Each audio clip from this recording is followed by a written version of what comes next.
Big സ്റ്റോറിയിലേക്ക് സ്വാഗതം. ഒരു വർഷം മുൻപ് കേരളത്തെ ഇളക്കി മറിച്ച ലവ് ജിഹാദ് വിവാദത്തിന്റെ യഥാർത്ഥ പൊരുൾ പുറത്തായിരിക്കുന്നു. പ്രണയത്തിന് ഭീകരമുഖം നൽകി ഒരു മതവിഭാഗത്തെ സംശയത്തിന്റെ നിഴലാക്കുന്നതിന് പിന്നിൽ കളിച്ചത് ഹൈന്ദവ മത തീവ്രവാദികൾ. മറ്റു ചില മതവിഭാഗങ്ങളെയും കൂട്ടുപിടിച്ച് ആസൂത്രിതമായി നടത്തിയ കള്ളപ്രചാരണത്തിന്റെ പൂച്ചു പുറത്താകുമ്പോൾ അതിന് വേണ്ടത്ര പ്രാധാന്യം നൽകാൻ നമ്മുടെ സമൂഹം തയ്യാറാകുന്നുണ്ടോ?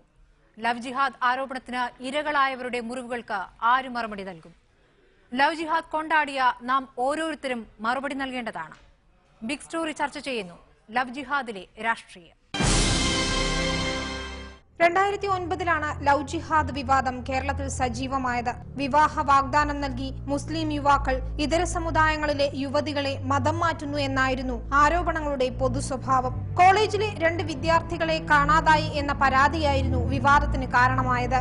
പ്രണയിതാക്കൾക്കൊപ്പം സ്വന്തം ജീവിതം കണ്ടെത്തിയ ഇവർ പിന്നീട് രക്ഷിതാക്കളുടെ ഹേബിയസ് കോർപ്പസ് ഹർജിയെ തുടർന്ന് കോടതിയിൽ ഹാജരായി. ഈ പ്രണയ വിവാഹങ്ങൾ ലവ് ജിഹാദാണെന്ന പ്രചരണം വ്യാപകമായതോടെ പോലീസ് പ്രത്യേക അന്വേഷണം തുടങ്ങി. നിരവധി യുവാക്കളെ ചോദ്യം ചെയ്തു. സമാന്തരമായി ജിഹാദികൾ തട്ടിയെടുത്ത യുവതികളുടെ കണക്കുകൾ സഹിതം മാധ്യമങ്ങളിൽ വാർത്ത വന്നുകൊണ്ടിരുന്നു. അന്വേഷണത്തിനൊടുവിൽ ഇങ്ങനെയൊരു സംഭവമില്ല എന്ന കണ്ടെത്തലിൽ എത്തുകയായിരുന്നു പോലീസ്. ഇത് ഏറ്റവും ഇതിന്റെ ഇരകളായിരിക്കുന്ന ഈ 2 ചെറുപ്പക്കാരാണ്.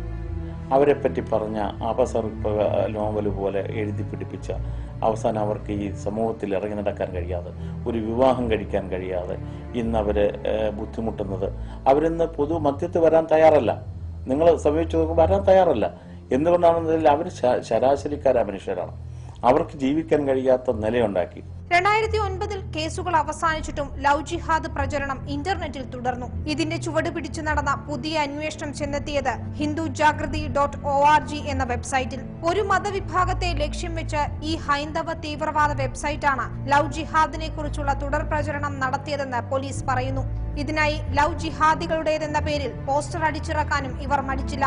കർണാടകത്തിലെ ബീജാപൂരിൽ സർക്കാർ ഓഫീസിൽ പാക് പതാക ഉയർത്തിയത് ശ്രീരാമസേനക്കാരാണെന്ന് വ്യക്തമായതിനൊപ്പം തന്നെയാണ് ലവ് ജിഹാദിന്റെ പിന്നാമ്പുറവും വെളിപ്പെടുന്നത്. ഒരു സമുദായത്തെ പ്രതിക്കൂട്ടിൽ നിർത്താനുള്ള ആസൂത്രിത ശ്രമമെന്ന നിലയിൽ ഈ പ്രവൃത്തികളെ കാണേണ്ടി വരുന്നതും ഈ സാഹചര്യത്തിലാണ്. News desk reporter.